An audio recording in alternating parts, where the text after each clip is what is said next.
이 사도행전 5장 이 1절부터 11절의 말씀은 사실은 회중 설교로 우리가 함께 나누기에는 어떤 의미에서 보면 반드시 나눠야 되기도 하지만 또 다른 면으로 보면 굉장히 두렵고 굉장히 아주 철두철미하고 쉽게 이야기하면 하나님의 거룩하심이 얼마나 어미한가를, 얼마나 그 하나님의 거룩하심이 철저한가를 볼 수 있는 구절인 것입니다. 할렐루야. 그렇기 때문에 사실은 이 본문을 우리가 함께 은혜롭게 나눈다라는 것이 어떻게 보면 어려울 수도 있습니다. 왜냐하면 이 말씀이 주는 충격, 이 말씀이 주는 이 위압감, 이 말씀이 주는 이 두려움이 우리의 마음과 생각을 순간적으로 압도할 수 있기 때문에 우리가 이 말씀을 사실 대하기가 그렇게 쉬운 문제만은 아니라는 사실입니다. 할렐루야. 우리가 흔히들 이 구약은 하나님의 율법이 중시되었던 시대였고, 또 신약은 예수 그리스도를 통해서 십자가가 이루어지고 그 안에서 우리가 사랑과 은혜의 시대라고 우리가 이야기를 하기 때문에 어떻게 보면 그 신약이 은혜 시대라고 우리가 배우고 들어왔는데 사도행전 5장에 이렇게 충격적이고 두려운 말씀이 있다라는 것은 어떻게 보면 우리의 마음에 아주 중요한 진리를 상기시킨다라는 것을 여러분들이 깨달을 줄 알아야 합니다. 할렐루야. 우리가 한번 상상해 보세요. 누가의 입장에서 누가가 누가복음을 쓰고 또 누가복음의 두 번째 이야기인 사도행전을 썼습니다. 그런데 이 사도행전의 이야기를 우리가 보면 얼마나 능력이 있고 얼마나 귀중한 은혜들, 간증들, 기적들, 이적들이 많이 일어납니까? 변화, 회심, 이방인들이 변화되고, 할렐루야.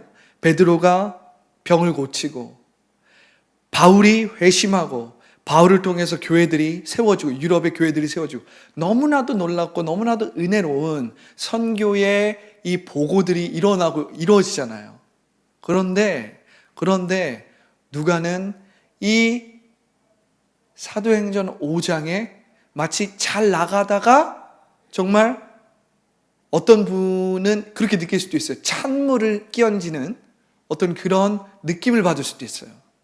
왜냐하면 이 사도행전 5장 1절부터 11절의 말씀이 그만큼 충격적이기 때문에, 그만큼 그 거룩함이라는 것은 우리가 생각하고 우리가 판단한 것보다 더 철저한 것이고 엄위한 것이기 때문에 우리가 순간적으로 경직될 수 있다라는 사실이에요.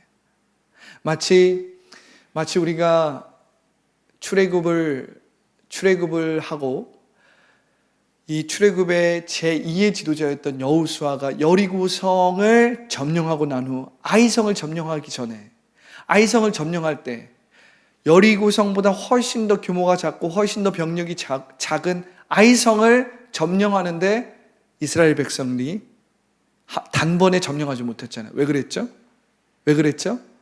여러분들이 기억한다면 이 아간이라는 사람의 죄 때문에, 이 아간이라는 사람이 여리고의 그 전쟁에서 몰래 자신의 전리품을 숨겨서, 그것이 하나님 보시기에 악하고 거룩하지 않았기 때문에 하나님께서 이스라엘 백성을 아이성에서 패하게 하거든요. 그런데 그러한 구약에서 하나님이 그렇게 거룩하시다라는 걸 우리는 배웠어. 그런데 신약에 들어와서 우리는 하나님의 거룩하심은 알지만 사실은 은혜가 더 강조되고 은혜의 방점이 더 찍혔기 때문에 우리도 모르게 하나님의 거룩하심에 대해서 조금은 가볍게 생각할 수도 있고, 하나님의 은혜의 방점을 찍으니까 뭐 이 정도는 용서할 수 있는 거 아니야? 이 정도는 좀 봐줄 수 있는 거 아니야? 이렇게 생각하기 쉽다라는 사실이에요. 그렇기 때문에 우리가 이 말씀을 보면서 하나님 좀 너무하시네. 이런 생각이 우리 가운데 마음속 깊은 곳에 올라오는 것이 사실입니다. 아니, 좀 그럴 수도 있지. 사람이 좀 그렇게 연약한데 그럴 수도 있지. 하나님 너무하시네. 이렇게 생각할 수 있다라는 거예요. 그렇죠, 여러분? 저도 이 말씀을 볼 때 그러한 어떤 생각들이 마음속 깊은 곳에서 질문처럼 올라오는 거예요. 그런데 여러분, 우리가 오늘 이 말씀을 보면서 이 말씀이 지금 어디에 쓰여졌는지를 여러분들이 기억해야 돼요. 사도행전 5장. 즉, 지금 이 말씀은 오순절 성령 강림 사건이 일어나고 얼마 되지 않아서 일어난 사건입니다. 오순절 성령 강림 사건이 일어나고 이젠 이 그리스도인들의 공동체, 예수를 믿는 공동체의 시그니처는 뭐였냐면 성령으로 충만함으로 말미암아 이들이 소유욕으로부터 자유하게 되었다는 거예요. 욕심으로부터 자유하게 되었다는 거예요. 할렐루야. 이들이 우리가 함께 나눴듯이 두 번에 걸쳐서 기록되어 있습니다. 2장에서 기록되어 있고 4장 말미에 또한 기록되어 있는데 이들이 서로의 물건들을 통용했어요.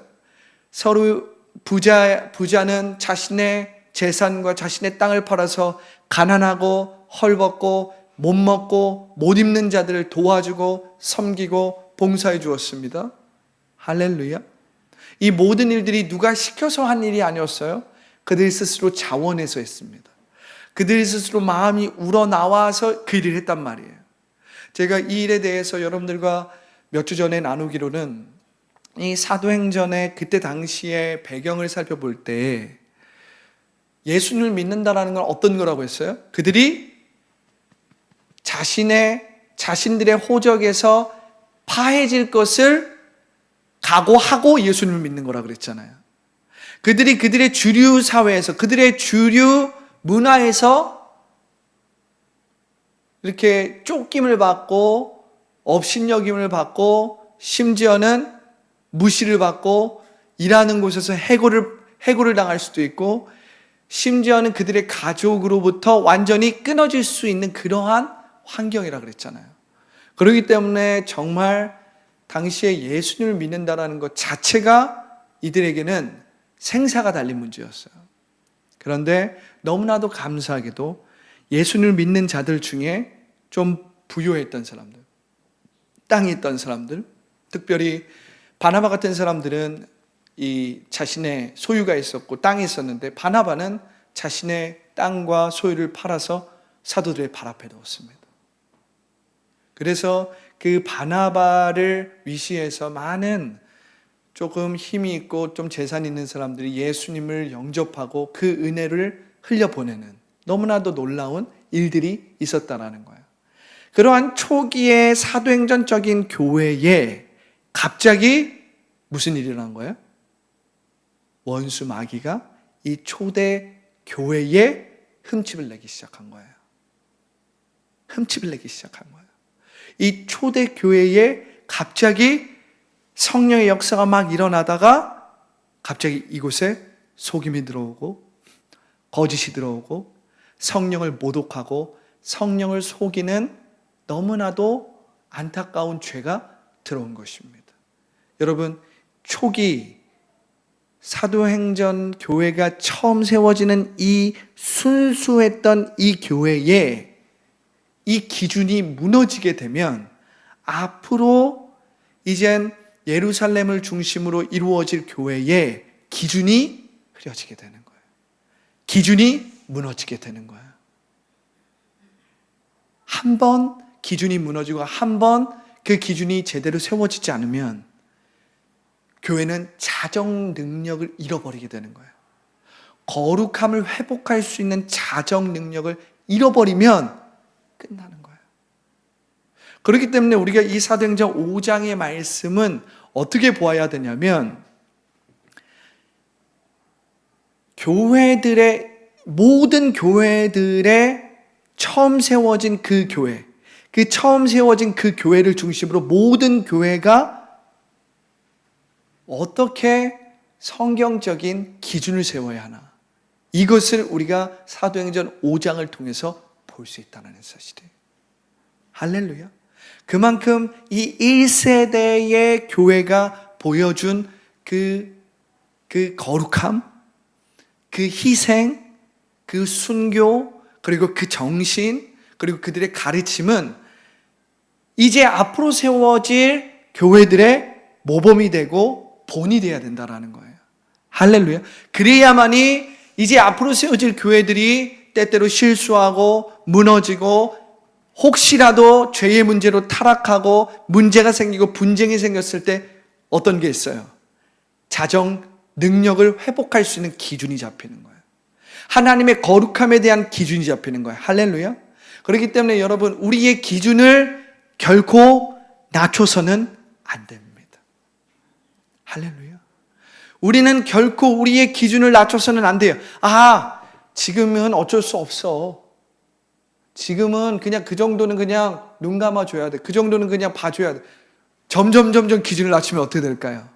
점점 기준을 낮추면 어떻게 돼요? 이젠 교회는 더 이상 십자가의 복음을 온전히 선포할 수 없는 시대가 된다라는 거예요. 할렐루야. 여러분, 점점 기준이 낮춰지면 어떻게 됩니까? 이 거룩한 하나님의 교단이, 하나님의 이 거룩한 말씀이 선포되는 이곳이 점점 타협이 되어지고 점점 다원주의화된 가치들이 선포가 되고 그것들과 점점 타협이 이루어지면서 성경이 말하는 원웨이, 예수 그리스도에는 구원받을 길이 없고 구원받을 사람이 없는 그러한 진리가 어떻게 됩니까? 훼손되기 시작하는 거예요. 깨지기 시작하는 거예요. 타협되기 시작하는 거예요. 할렐루야. 그렇기 때문에 여러분들이 기억해야 될 건 이 사도행전 5장의 말씀은 단순히 사소하게 아나니아와 이 삽비라는 이 사람들이 사소한 잘못으로 이렇게 엄청난 형벌을 받았다, 이렇게 보면 안 되고, 이 사건은 범교회적으로 정말 온 우주를 사랑하시고 온 우주를 다스리고 통치하시는 그 하나님께서 처음 교회를 세워 가시면서 그 처음 교회의 기준, 그 교회의 거룩함의 그 기준을 보여주시는 거예요. 할렐루야. 그러니까 우리는 이 사도행전 5장에서 장엄한 하나님의 거룩성, 아주 잠엄한 하나님의 거룩함에 대한 이 진리를 깨달을 줄 알아야 합니다. 이것은 그냥 사소한 문제가 아니었다는 거예요. 이건 그냥 사소한 일이 아니었다는 거예요. 여러분 한번 상상해 보십시오. 여러분들 집에서 한번 이렇게 비가 많이 오는 날이거나 혹은 막 밀폐된 있는 곳에 그곳을 막 청소하다가 한 번씩 곰팡이가 이렇게 올라오잖아요. 그렇죠? 그런데 여러분, 그 곰팡이가 한번 올라왔을 때 제대로 그 곰팡이를 한번 죽이지 않으면 어떻게 됩니까? 그 곰팡이가 벽을 타고 때때로는 장롱 뒤에 가구, 나중에는 걷잡을 수가 없는 거예요. 우리 집도 최근에 이제 대청소를 하면서 이 아이들 그 가구에 막혀 있었던 그곳을 제가 막 다 떼어내서 막 청소를 하는데 곰팡이가 생긴 거예요. 그런데 그 곰팡이가 그 아이들 가구 뒤에 밀폐된 공간에 생겼는데 그것을 없애기 위해서 막 약을 뿌리고 막 다 드러내서 다 없애고 했습니다. 근데 오늘 말씀을 제가 준비하면서 그 곰팡이를 없애는 그 생각이 계속 오버랩 되는 거예요. 한번 곰팡이가 일어나면 그것을 그때 제대로 뿌리 뽑지 않으면, 뿌리채 다 닦아내지 않으면 계속 그 곰팡이의 그 포자가 거기에 살아있는 거예요. 조금만 밀폐되면 또 자라고 결국에는 모든 가구며 옷이며 모든 심지어 우리의 건강까지도 해롭게 될 수 있는 거예요. 그렇기 때문에 여러분들이 오늘 이 말씀은 그 작은 그 죄의 문제가 교회 전체의 거룩성을 흐릴 수 있다. 여러분, 오늘 우리가 특별히 이 능력에 대해서 나눌 텐데, 오늘 나눌 이 능력은 어떤 치유나 어떤 병고침이나 귀신을 쫓는 능력이나 어떤 그런 영역의 병고침이라기보다는 근본적으로 사도행전적 교회의 능력이 어디서 오는지를 우리가 함께 나눌 건데, 뭐 병고침이든지 사람을 변화시키는 능력이든지 아니면 귀신을 내어 쫓는 능력이든지 사람을 회복하고 사람을 치유하고 이러한 놀라운 하나님의 사랑으로부터 나오는 이 놀라운 능력의 그 근원이 무엇이냐? 사실은 그 근원은 다른 것이 아니라 거룩성이거든요. 할렐루야. 사도행전적인 능력은 어디서 나오냐? 바로 거룩성에서 나온다는 거예요. 거룩한 교회를 통해서 하나님의 능력이 나타나는 거예요. 할렐루야. 거룩한 교회를 통해서 사람이 변화되는 거예요. 사람이 치유되는 거예요. 사람이 회복되는 거예요. 하나님의 이 거룩함이 회복될 때 무엇이 일어나요? 사실은 놀라운 부흥이 일어나는 것입니다. 그 부흥의 시작은 다른 것이 아니에요. 뭐 교회에 막 엄청나게 화려한 막 음향 장비들과 화려한 능력, 화려한 음악들, 그리고 싱어와 리더들, 막 수많은 사람들이 모여서 부흥이 막 일어나는 것이 아니라, 언제 부흥이 일어나냐면 사람들이 거룩함에 대해서 갈급해하고, 할렐루야, 거룩함에 대해서 기도하기 시작하고, 그 거룩함으로 말미암아 사람들이 자신의 죄를 마주하고 하나님 앞에 눈물을 흘리며 하나님의 거룩함 안에서 새롭게 되기 시작할 때, 그때 개인의 부흥과 교회의 부흥과 공동체의 부흥이 일어나는 것이거든요. 할렐루야. 그렇기 때문에 오늘 우리가 이 사도행전 5장 1절부터 11절의 말씀을 보면, 왜 그토록 우리의 눈에는 사소하게 보이지만, 아니 뭐 그렇게 뭐 그럴 수도 있지, 그냥 사소한 문제요, 사소한 잘못이요, 사소한 어떤 거짓말처럼 보이지만 얼마나 이 거룩의 문제가 엄미한 문제이고 심각한 문제인지에 대해서 우리가 이 말씀을 통해 깨달을 줄 알아야 합니다. 할렐루야. 왜냐하면 교회의 능력은 또한 사도행전적인 교회뿐만 아니라 하나님의 자녀의 능력은 어디서 나오냐면 거룩함에서 나오기 때문에, 거룩함에서 나오기 때문에. 할렐루야. 진짜 우리를 변화시키고 진짜 우리를 뿌리부터 새롭게 만드는 것, 그래서 우리가 정말 새 라이프를 살 수 있는 그 능력의 근원은 사실은 어디서 나오냐면 거룩함. 그 하나님의 거룩함이 우리 가운데 회복될 때, 우리가 하나님의 거룩함을 마주할 때, 우리가 그 하나님의 거룩함 가운데에서 하나님을 만날 때, 그때 진짜 변화와 회복과 치유와 부흥이 일어난다는 거예요. 진짜 성장이 일어난다는 거예요. 할렐루야. 할렐루야. 그렇다면 그 거룩한 능력은 어디서 오는가를 우리가 한번 오늘 말씀을 통해서 깨달을 줄 알아야 합니다. 할렐루야.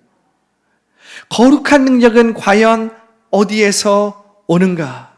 오늘 아나니아와 이 삽비라라는 사람은 당시의 사도행전 교회의 이 놀라운 일들을 보면서 아마 도전을 받았을 것입니다. 거기로부터 동기부여를 받았을지 몰라요. 어쩌면 이 바나바라는 사람을 통해서, 바나바라는 사람이 자신의 땅과 재산을 팔아서 사도들의 발 앞에 두는 걸 보고 마음의 도전과 동기부여를 받았을지 몰라요. 그러나 그 누구도 이 아나니아와 삽비라에게 너네 땅을 팔아서 사도들의 발 앞에 두라고 강요하거나 이야기한 사람이 없어요. 이건 전적으로 그들이 원해서 스스로 한 건데, 오늘 말씀을 보면 이 아나니아와 삽비라의 그 마음의 동기는 바나바의 동기와 달랐다는 것을 우리가 근본적으로 알 수가 있는 거예요. 할렐루야. 바나바의 마음에는 그 동기가 뭐였어요? 정말 이 나의 재산과 나의 땅을 팔아서 사도들의 발 앞에 두고 사도들이 이 물질을 통해서 가난한 자를 돕고 정말 하나님의 나라가 회복되고 확장되는 것을 위한 순수한 마음으로 드린 거예요. 그런데 오늘 우리가 말씀을 보면 알지만 이 아나니아와 삽비라의 이 헌금에 대한 그들이 바나바처럼 흉내는 냈어요. 땅을 팔고 자신의 재산을 팔아서 사도들의 발 앞에 두는 이 흉내는 냈을지 모르겠지만 사실은 그들의 마음속 중심의 그 동기는 어땠어요? 순수하지 않았다는 거예요. 무엇이 있다는 거예요? 자기가 원하는 어떤 것을 얻기 위해서 그 일을 행했다라는 거예요. 자기가 생각하는, 자기가 바라는, 자기가 얻고자 하는 것을 얻기 위해서 행동은 똑같이 했지만, 바나바와 똑같이 했지만 그 동기는 바나바처럼 순수하게 자신이 뭔가를 얻어내기 위해서 낸 게 아니에요. 자신이 뭔가를 얻어내지 않아도 하나님이 그냥 전적으로 쓰세요. 하나님의 것입니다 라고 낸 거고, 이 아나니아와 삽비라는 이것을 통해서 자신들이 뭔가를 얻어내기 위해서, 자신들이 뭔가를 하기 위해서 어떤 명예를 얻고 이 사도행전적 교회의 그 중심에서 자신들이 권위를 얻고 영향력을 얻고 심지어는 월권까지 할 수 있는 어떤 그러한 불순한 의도가 그들에게 있지 않았나. 그렇기 때문에 그들의 이 동기는 근본적으로 사도행전 2장과 4장 말미에 나와 있는 그러한 순수한 하나님의 자녀와는 완전히 달랐다라는 거예요. 여러분, 거룩한 능력은 어디서 오는가? 여러분, 오늘 이 말씀을 통해서 여러분들이 이 거룩함의 능력을 회복하기를 예수님으로 축복합니다. 할렐루야. 거룩함의 능력은 어디서 오는가? 첫 번째, 소유욕에서 자유한 것입니다. 이 거룩함의 능력이라는 것은 어디서부터 오냐면 소유욕에서 자유하다라는 거예요. 할렐루야. 이것을 바꿔 이야기하면 우리가 2장 말에서도 또한 4장, 사도행전 4장 말미에서도 함께 나눴지만 사도행전적 교회의 특징, 사도행전적 사람의 특징은 뭐였냐면 탐심으로부터의 자유함이었거든요. 탐심으로부터 자유한 것이 사도행전적 교회와 사도행전적 사람의 특징이었단 말이에요. 할렐루야. 이들은 언제든지 내려놓을 수 있는 사람이었어요. 저는 이것을 언제든지 내려놓을 수 있는 능력이라고 규정합니다. 여러분, 내려놓을 수 있는 것은 그냥 단순히 도덕적이고 윤리적이고 그러한 차원의 것이 아니에요. 내려놓는다는 것은 훈련을 통해서 가능하고요. 내려놓는다는 것은 우리의 이 하나님 나라의 마인드가 있는 사람이 할 수 있는 일이에요. 믿음이 있는 사람이 할 수 있는 일이에요. 할렐루야. 믿음 없이는 내려놓지 못합니다. 그래서 저는 이 내려놓는다라는 것은 윤리적이고 도덕적인 차원을 넘어서는 내려놓을 수 있는 능력이라고 규정하는 거예요. 할렐루야. 우리가 성령의 은사 중에 방언을 하고 예언을 하고 통변을 하고 어떤 병을 고치고 그러한 것들도 은사고 놀라운 능력이라고도 할 수 있지만 무엇보다도 하나님의 자녀에게 무엇보다도 강력한 능력은 뭐냐면 내려놓을 수 있는 능력이에요. 탐심에서 자유할 수 있는 것. 할렐루야. 소유욕에서 자유할 수 있는 것은 사실은 이건 그냥 도덕적인 윤리적인 차원의 문제가 아니라 능력의 문제예요. 할렐루야. 왜 그렇습니까? 오늘날 많은 사람들이, 특별히 교회를 다니는 많은 사람들이 소유욕에서 자유하지 못해요. 탐심에서 자유하지 못해요. 소유욕이라는 것은요, 여러분, 단순히 물질에 대한 소유욕만을 이야기하는 게 아니에요. 물질에 대한 소유욕만 이야기하는 게 아니에요.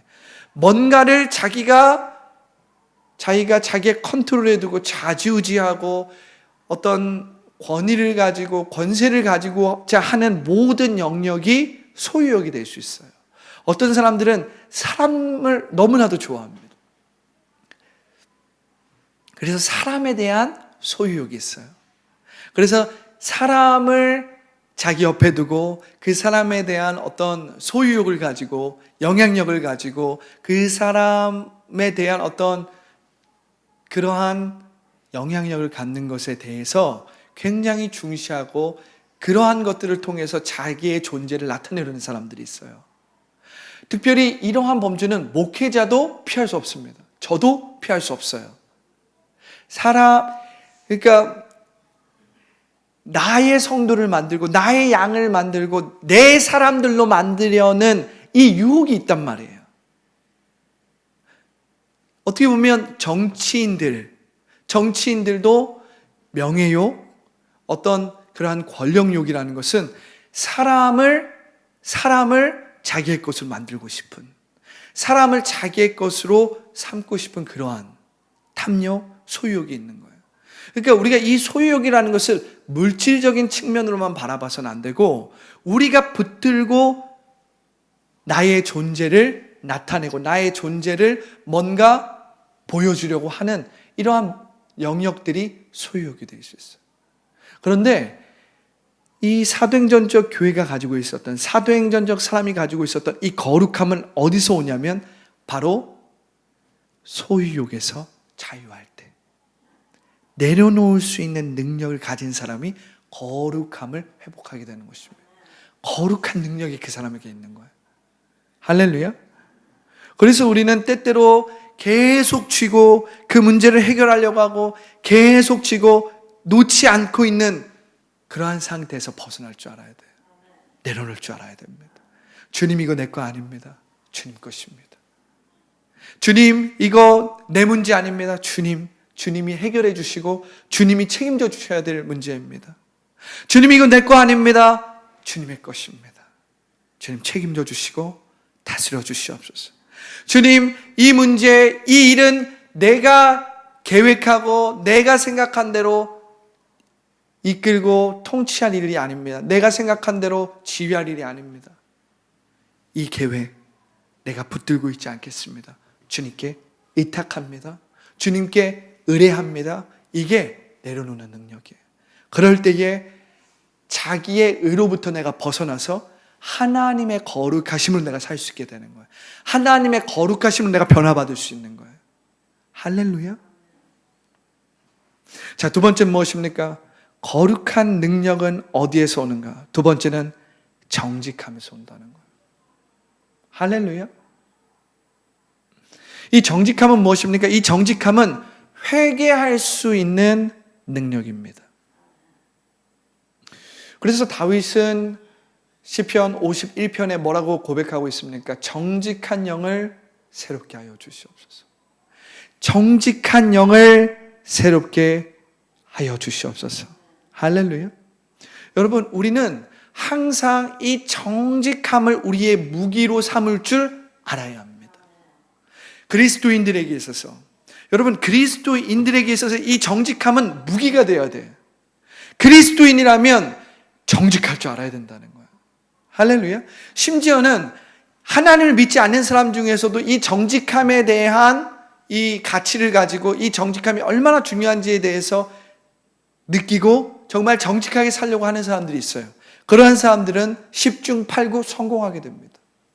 다른 사람이 신뢰하고 정직하기 때문에 떳떳해요. 다른 사람들 앞에서 이렇게 기죽거나 이렇게 기지개를 피지 못하거나 두려워하거나 그런 게 없어요. 왜? 떳떳하니까. 정직하면 떳떳하게 되고 당당하게 되는 거예요. 근데 정직하지 못하면 어떡할까? 우리가 뭔가 숨겨야 되고 뭔가 내 힘으로 가려야 되고 꾸며야 되고 포장해야 되고 그러다 보면 어떻게 해요? 우리가 조급하게 되고 일을 그르치게 되거든요. 그런데 여러분, 하나님의 자녀에게 있어서 특별히 사도행전적 교회는 정직함이 어떠한 것인지를 보여주는 거예요. 이 사도행전 5장 1절부터 11절의 말씀 중에 베드로는 아나니아와 삽비라에게 계속해서 어찌하여 너희가 성령을 속였냐? 어찌하여 너희가 거짓말했냐? 나에게 거짓말한 것이 아니라 누구에게 거짓말했다? 하나님에게 거짓말했다. 성령을 모독하고 성령을 속이는 것은 곧 하나님께 거짓말하는 것이거든요. 그렇기 때문에 여러분, 절대 하나님을 속이려고 해서는 안 돼요. 왜냐하면 하나님은 여러분들의 동기를 보시거든요. 성령님은 여러분들의 동기를 보신다고 했어요. 할렐루야. 그렇기 때문에 우리가 때때로는 잘못을 할 수도 있고 실수를 할 수도 있어요. 그런데 우리는 그때마다 어떻게 해야 돼요? 정직하게 하나님 앞에 나아가야 돼요. 그래서 이 정직이라는 건 제가 무슨 능력이라고 말하냐면 인정하는 능력이라고 말하는 거예요. 인정하는 것은 단순히 윤리적이고 도덕적인 차원만을 얘기하는 게 아니라 능력의 차원입니다. 할렐루야. 내가 나 스스로를 예수 그리스도 안에서 인정할 때 어떻게 돼요? 내 안에 진심으로 회개가 나오고 그 회개를 통해서 우리가 씻어지게 되는 거예요. 하나님의 거룩하심으로 변화되게 되는 거예요. 하나님의 거룩하심으로 새롭게 되는 거예요. 왜냐하면 우리가 인정하지 못해서 그 죄가 우리 가운데 남아있기 때문에 우리 안에 우울증이니 걱정, 근심, 두려움, 불안, 내 안에 상처, 아픔, 쓴뿌리가 여전히 남아있을 때가 너무나도 많이 있다라는 사실입니다. 인정해야 되는데. 할렐루야. 그렇기 때문에 여러분 이 정직한 영을 새롭게 하소서. 이 정직함은 하나님의 의를 의지하는 하나님의 자녀들의 능력이라는 사실이에요. 할렐루야. 그렇기 때문에 우리는 반드시 거짓말해서는 안 됩니다. 거짓말을 했다면 우린 정직하게 하나님 앞에 용서를 구할 줄 알아야 돼요. 정직한 영을 새롭게 하시옵소서. 이 이야기를 통해서 우리는 끊임없이 나 자신을 객관화할 줄 알아야 돼요. 그러나 여러분 우리가 우리 자신을 객관화한다라고 하더라도 우리는 100% 우리 자신을 객관화할 수가 없어요. 왜냐하면 연약한 존재이기 때문에. 그러나 우리 안에 정직한 영을 새롭게 하시옵소서라고 말했을 때 그 성령께서 우리를 그 하나님의 말씀대로 새롭게 변화시켜 주시는 거예요. 나의 의를 의지하지 않고 하나님의 의를 의지하기 때문에 그 하나님의 의가 나를 회복하고 변화시키는 것을 체험할 수 있다는 것입니다. 할렐루야. 세 번째, 거룩한 능력은 어디서 오는가? 세 번째는 자원하는 마음에서 거룩한 능력이 오는 것입니다. 할렐루야. 여러분, 자원하는 마음에서 거룩함이 오는 거예요. 오늘 이 아나니아와 삽비라의 모습을 보면 이들은 그 모습은 나름대로 흉내낸 것은 뭐냐면 자원하는 마음으로 드렸어. 그런데 베드로를 속였어. 자원하는 마음을 흉내는 냈는데 베드로를 속였어. 여러분 우리가 이 말씀을 보면 우리는 여러분 자원하는 마음은 언제 생기냐면 여러분 한번 생각해 보십시오. 우리가 하나님을 기쁘게 하려고 막 노력하면 노력할수록 자원하는 마음이 생기는 것이 아니라 어떻게 보면 우리가 우리 스스로를 의 노력으로 하나님을 기쁘게 하는 거예요. 그런데 우리가 반대로 하나님을 기쁘게 하는 삶이 아니라 하나님을 기뻐하는 삶을 살기 시작하면 할렐루야. 우리가 막 하나님을 기쁘게 하기 위해서 이것도 하고 저것도 하고 이 노력도 하고 저 노력도 하고 물론 그 모습은 좋고 그러한 그런 어떤 시도들이나 노력은 아름답게 볼 수도 있지만 사실은 우리가 하나님을 막 기쁘게 하려고 노력하기보다는 내가 하나님을 기뻐할 때 우리는 우리의 마음속 깊은 곳에서 자원하는 마음이 일어나요. 왜? 하나님을 기뻐하기 때문에. 우리 안에 두려움의 마음으로 하나님을 섬기는 것이 아니라 우리 안에 하나님을 기뻐하기 때문에 하나님에 대한 사랑과 하나님에 대한 감사와 하나님에 대한 기쁨으로 나오기 때문에 자원하는 마음이 되는 거예요. 할렐루야. 왜냐하면 사랑은 모든 두려움을 내어 쫓거든요. 사랑은 모든 두려움을 내어 쫓는 것입니다. 할렐루야. 그렇기 때문에 우리는 자원하는 마음으로 하나님께 드릴 줄 알아야 되는데 이 자원하는 마음은 언제 오느냐? 바로 하나님을 기쁘게 하는 삶이 아니라 하나님을 기뻐하는 삶, 하나님을 누리는 삶, 하나님의 사랑과 하나님의 은혜로 내 안이 충만해지면 우리는 자연스럽게 자원하는 마음이 생겨요. 그럴 때에 하나님을 기쁘게 하는 삶이 더 온전하게, 더 완전하게 이루어지는 것입니다. 우리가 막 우리의 의지로 어떤 의무감에 의해서, 두려움에 의해서 하나님을 기쁘게 하는 삶이 아니라 하나님을 기뻐하라는 거예요.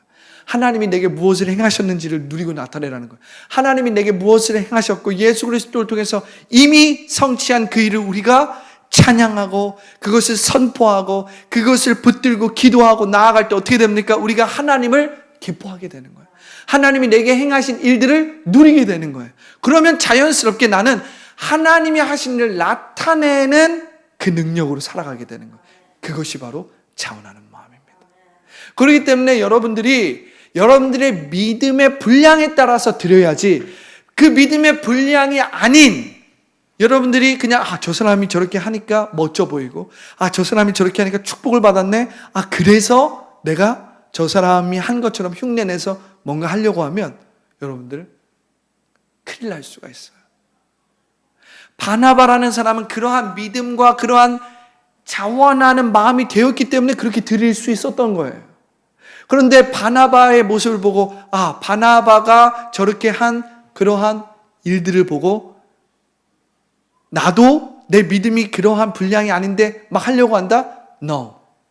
정직하게 나를 보고 내 믿음의 분량대로 내 안에 일어나는 그 믿음으로 드려야 된다는 거예요. 자원하는 마음으로. 하나님은 그 자원하는 마음을 보시지, 내가 내 믿음의 분량이 그렇게 되지 않았는데 다른 사람을 따라하고 다른 사람을 흉내내고 그것을 통해서 내가 뭔가를 얻어내려고 하면서 믿음이 좋은 사람들을 막 따라한다면 우리는 더 큰 어려움을 겪을 수 있다는 거예요. 왜냐하면 그것은 거룩함이 아니에요. 거룩함이라는 것은 내 마음 가운데서 올라오는 거예요. 내 마음 가운데서 자원하는 거예요. 근데 그 자원하는 마음은 언제 커지냐면 하나님을 기뻐할 때, 할렐루야, 하나님을 누릴 때, 하나님께서 예수 그리스도를 통해서 이미 이루신 일을 내가 기억하고 그것을 붙들고 기도하고 그것을 붙들고 찬양하고 그것을 생각하면서 묵상하면서 나아가고 선포하고 할 때 하나님을 기뻐하는 거거든요. 그럴 때 우리 안에 자원하는 심령이, 그래서 내 믿음의 분량이 이전보다 더 성장하는 거예요. 그때 우리는 우리의 믿음으로 더 많이 드리는 거예요. 할렐루야. 그때의 거룩한 능력이 우리 가운데 회복되는 것입니다. 너무나도 놀라운 것은 사도행전 5장 1절부터 11절, 그 이후 12절, 13절을 우리가 보면, 제가 한번 함께 보겠습니다. 자, 사도행전 5장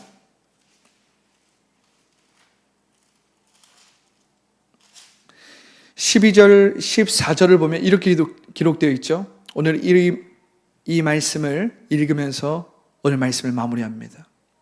이 거룩함에 대해서, 이 거룩함을 지켰던 사도행전 교회, 이 거룩한 능력이 있었던 사도행전 교회는 어떠한 능력이 나타나냐면 사도들의 손을 통하여 민간의 표적과 기사가 많이 일어나매 믿는 사람이 다 마음을 같이하여 솔로몬 행각에 모이고, 할렐루야. 그 나머지는 감히 그들과 상종하는 사람이 없으나 백성이 칭송하더라. 할렐루야. 믿고 주께로 나오는 자가 더 많으니 남녀의 큰 무리더라. 할렐루야. 이 말씀을 쭉 읽어보면 사도들의 표적이 일어나는 것입니다. 우리가 이 말씀을 보면 사도행전적 교회의 이 능력, 사도행전적 자녀들의 이 능력은 거룩함에서 왔는데, 이 거룩함이 유지되고 회복되고 지켜지니까 사도행전 5장 12절부터 16절에 놀라운 역사들이 교회를 통해서 일어나는 거예요. 사도들 통해서 일어나는 거예요. 그러니까 여러분, 사실은 우리가 정말 어둠의 권세를 예수 그리스도의 이름으로 물리치고 병든 자를 고치고, 할렐루야, 변화가 일어나고 우리의 마음과 우리의 생각과 어떤 치유가 일어나고 회복이 일어나고 성장이 일어나고 부흥이 일어난다는 것은 사실은 우리가 눈에 보이는 것을 해결하고 어떤 눈에 보이는 문제를 해결했다고 해서 그러한 것들이 일어나는 게 아니에요. 사실은 오늘 이 사도행전 5장 12절부터 16절에도 우리가 볼 수 있듯이 거룩함의 문제가 회복되면 반드시 교회의 능력은 나타나게 되어 있어요. 할렐루야.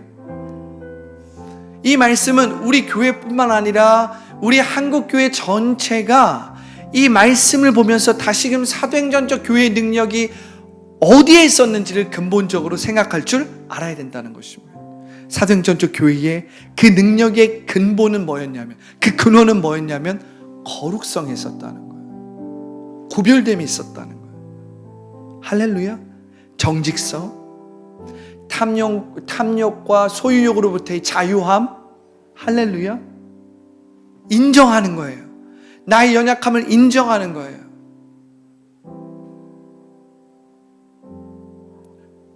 과대 포장하거나 허영심을 갖거나 어떤 그런 것이 아닌 거예요. 정직해야 되는 거예요. 그래서 교회는 날마다 정직한 영을 새롭게 해달라고 우린 기도해야 되는 거예요.